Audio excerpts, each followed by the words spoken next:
وہ مسافر عرب کے صحرا میں اکیلا چلا جا رہا تھا۔ 8 ہجری کے زمانے میں عرب کا وہ علاقہ جہاں مکہ اور مدینہ واقع ہے بڑا ہی خوفناک صحرا ہوا کرتا تھا، جلتا اور انسانوں کو جھلساتا ہوا ریگزار۔ ایک تو صحرا کی اپنی صعوبتیں تھیں، دوسرا خطرہ راہزنوں کا تھا۔ مسافر قافلوں کی صورت سفر کیا کرتے تھے، لیکن یہ مسافر اکیلا چلا جا رہا تھا۔ وہ اعلیٰ نسل کے جنگی گھوڑے پر سوار تھا۔ اس کی زرہ گھوڑے کے زین کے ساتھ بندھی ہوئی تھی، اس کی کمر سے تلوار لٹک رہی تھی اور اس کے ہاتھ میں برچھی تھی۔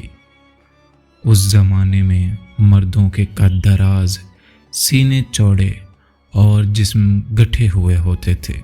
یہ اکیلا مسافر بھی انہی مردوں میں سے تھا، لیکن جس انداز سے وہ گھوڑے کی پیٹھ پہ بیٹھا تھا اس سے پتہ چلتا تھا کہ وہ شاہ سوار ہے اور وہ کوئی معمولی آدمی نہیں۔ اس کے چہرے پہ خوف کا ہلکا سا بھی تاثر نہیں تھا کہ راہزن اسے لوٹ لیں گے، اس سے اتنی اچھی نسل کا گھوڑا چھین لیں گے اور اسے پیدل سفر کرنا پڑے گا۔ لیکن اس کے چہرے پہ جو تاثر تھا وہ قدرتی نہیں تھا۔ وہ کچھ سوچ رہا تھا، یادوں سے دل بہلا رہا تھا، یا کچھ یادوں کو ذہن میں دفن کرنے کی کوشش کر رہا تھا۔ آگے ایک گھاٹی آ گئی، گھوڑا چڑھتا چلا گیا، خاصی بلندی پر جا کر زمین ہموار ہوئی۔ سوار نے گھوڑا روک کر اسے گھمایا اور رکابوں پر کھڑا ہو کر پیچھے دیکھا۔ اسے مکہ نظر نہ آیا، مکہ افق کے نیچے چلا گیا تھا۔ ابو سلیمان اسے جیسے آواز سنائی دی ہو، اب پیچھے نہ دیکھو، مکہ کو ذہن سے اتار دو، تم مرد میدان ہو، اپنے آپ کو 2 حصوں میں نہ کٹنے دو، اپنے فیصلے پر قائم رہو، تمہاری منزل مدینہ ہے۔ اس نے مکہ کی سمت سے نگاہیں ہٹا لیں، گھوڑے کا رخ مدینہ کی طرف کیا اور باغ کو ہلکا سا جھٹکا دیا۔ گھوڑا اپنے سوار کے اشارے سمجھتا تھا، نپی تلی چال چل پڑا۔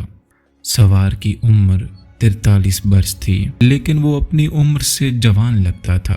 سلیمان اس کے بیٹے کا نام تھا، اس کے باپ کا نام الولید تھا، لیکن سوار نے خالد بن ولید کے بجائے ابو سلیمان کہلانا زیادہ پسند کیا۔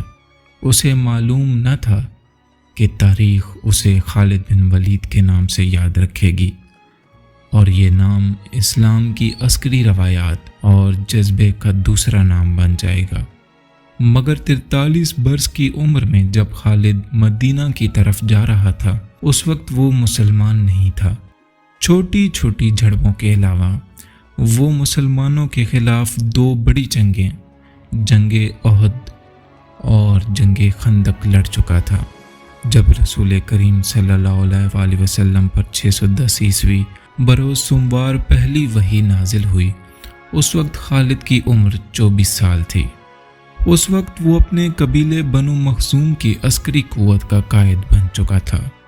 بنو مخزوم کا شمار قریش کے چند ایک معزز خاندانوں میں ہوتا تھا۔ قریش کے عسکری امور اسی خاندان کے سپرد تھے۔ قریش خالد کے باپ الولید کے احکام اور فیصلے مانتے تھے۔ 24 برس کی عمر میں یہ حیثیت خالد کو بھی حاصل ہو گئی تھی، مگر اس حیثیت کو ٹھکرا کر خالد ابو سلیمان مدینے کو جا رہا تھا۔ کبھی وہ محسوس کرتا جیسے اس کی ذات سے کوئی قوت اسے پیچھے گھسیٹ رہی ہو۔ جب وہ اس قوت کے اثر کو محسوس کرتا تو اس کی گردن پیچھے کو مڑ جاتی، لیکن اس کی اپنی ذات سے ایک آواز اٹھتی، آگے دیکھ خالد، تو ولید کا بیٹا تو ہے لیکن وہ مر گیا ہے، اب تو سلیمان کا باپ ہے، وہ زندہ ہے۔ اس کے ذہن میں 2 نام اٹک گئے، محمد رسول اللہ صلی اللہ علیہ وآلہ وسلم جو ایک نیا دین لے کر آئے تھے، اور الولید جو خالد کا باپ اور محمد صلی اللہ علیہ وآلہ وسلم اور آپ کے نئے دین کا بہت بڑا دشمن تھا۔